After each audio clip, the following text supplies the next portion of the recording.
What's going on, everybody? It's EricRayweather back here helping you take your game to the next level. And in today's video I'm going to be showing you one of the best coverage defenses in Madden 18. Now if this is your first time checking out one of my videos and you want to improve your Madden game, go ahead and hit the subscribe button below. Make sure to hit the bell icon so that you join the notification squad and never miss an upload.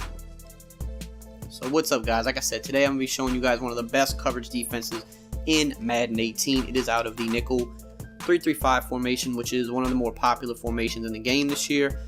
And the play I want to look at is the 3 double buzz.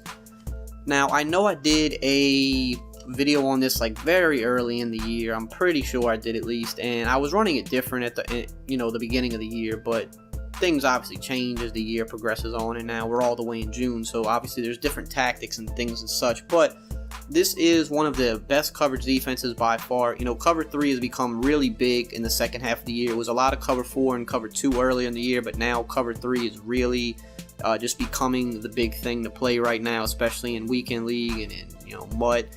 But what I really like about this play is it's so easy to set up. It's extremely easy. So what I do, of course, is base align, because I pretty much base align everything. This linebacker right here, you want to bluff blitz him because that turns him into a 3 receiver hook. If you remember, I did a couple videos on this a few months back talking about the over effectiveness of the 3 receiver hook, what it does. It's probably the best zone in the game. I think most people would agree with that. And if we didn't know this until later in the year, but if you bluff blitz a blitzer, it turns him into a 3 receiver hook. So you definitely want your best zone linebacker here. If you're playing Ultimate Team, you definitely want a 91 zone guy here, but if you're playing regs, you want a high zone guy here, someone at least in the 80s. And then as far as the outside, you either want to shade down to get hard flats or shade back up to get cloud flats. It's up to you. It doesn't really matter. It's whatever you prefer. I like to mix it up. And then you just use either hook curl. Again, that's up to you. Typically, I use the one on the left. I just like using that side better. And that's it. And it's just an amazing coverage defense. You just want to stay over the middle. Make them have to check the ball down or have to take 2, 3, 4 yards, and that's fine. That's what you're going for when you have a coverage defense. You want them to have to take the short stuff, make them take short routes, take hit sticks, make them have to go 15 plays to score as opposed to going 5 to 7 plays, because that's just more opportunities for them to throw a pick, to make a bad read. It's more opportunities for them to get a strip sack or get a hit stick fumble. There's just tons of things that can happen when you force them to have to take a lot of plays to score. If they're willing to take 3 to 4, maybe 5 yards to play, let them take that. It's going to take them a while to score. Eventually they'll mess up.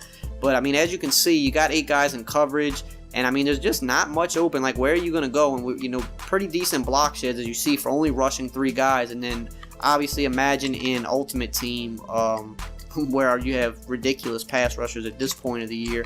It's just, you're going to get block sheds out of this, and it's just about you just using over the middle, just staying true. Look at the block sheds out of this. I don't know why. This is one of those plays that it could be a myth, but it just feels like it block sheds really well.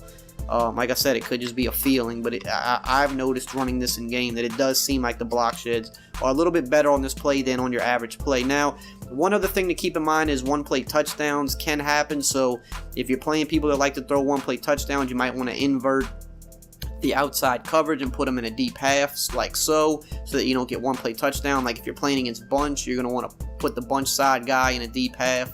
But usually that's where most one-play touchdowns that people are going to run this year are going to come out of bunch, so you might want to do something like that. But everything else stays the same. The 3 receiver hook really makes it hard to throw anything over the middle because it just jumps everything.